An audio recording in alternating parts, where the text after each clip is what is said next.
विजया एकादशी की व्रत कथा।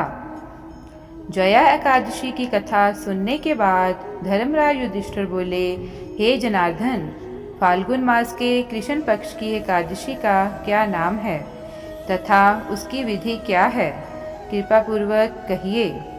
श्री कृष्ण भगवान बोले, हे राजन, फाल्गुन मास के कृष्ण पक्ष की एकादशी का नाम विजया एकादशी है। इसके व्रत के प्रभाव से मनुष्य को विजय प्राप्त होती है। यह सब व्रतों से उत्तम व्रत है। इस विजया एकादशी के महात्म्य के श्रवण व पाठन से समस्त पाप नष्ट हो जाते हैं। हे धर्मराज, एक समय देव ऋषि नारद जी ने जगत पिता ब्रह्मा जी से कहा, महाराज, एकादशी व्रत का बड़ा महात्म्य कहा गया है। आप मुझे फाल्गुन मास के कृष्ण पक्ष की विजया एकादशी का विधान कहिए। ब्रह्मा जी बोले, हे नारद, विजया एकादशी का व्रत पुराने तथा नए पापों का नाश करने वाला है।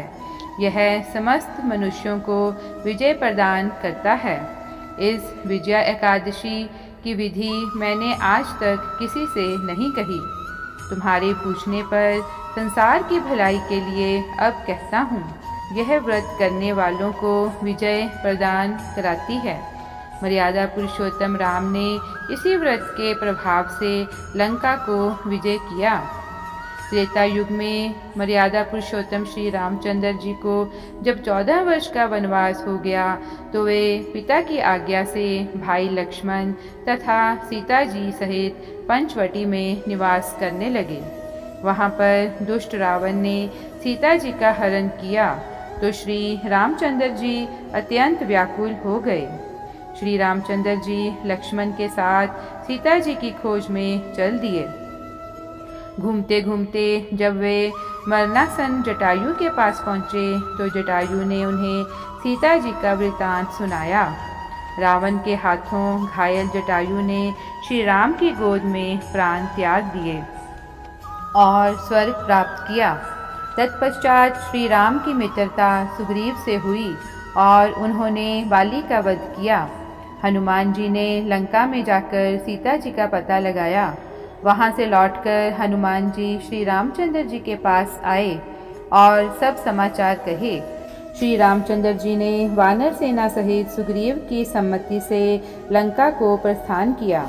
जब श्री रामचंद्र जी समुद्र के किनारे पहुँचे तब उन्होंने देखा कि समुद्र तो मगरमच्छ आदि भीषण जीव जंतुओं से युक्त है। उस अगाध समुद्र को पार करना कठिन है। तब उन्होंने लक्ष्मण जी से कहा कि हम इस अगाध समुद्र को कैसे पार कर सकेंगे, फिर रावण पर हमारी विजय कैसे होगी। लक्ष्मण जी कहने लगे, हे पुराण पुरुषोत्तम, आप आदि पुरुष हैं, आप सब कुछ जानते हैं। यहाँ से आधा योजन दूर कुमारी द्वीप में वग्दालभ्य नाम के मुनि रहते हैं। उन्होंने अनेक ब्रह्मा देखे हैं। आप उनके पास जाकर इसका उपाय पूछिए। लक्ष्मण जी के इस प्रकार के वचन सुनकर श्री रामचंद्र जी वग्दालभ्य ऋषि के पास गए और उनको प्रणाम करके बैठ गए। मुनि ने मनुष्य रूप धारण किए हुए पुराण पुरुषोत्तम से पूछा, आपका आना कैसे हुआ। रामचंद्र जी कहने लगे, हे महर्षि, मैं अपनी सेना सहित यहाँ आया हूँ और राक्षसों को जीतने के लिए लंका जा रहा हूँ।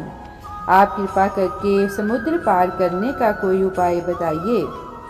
मैं इसी कारण आपके पास आया हूँ।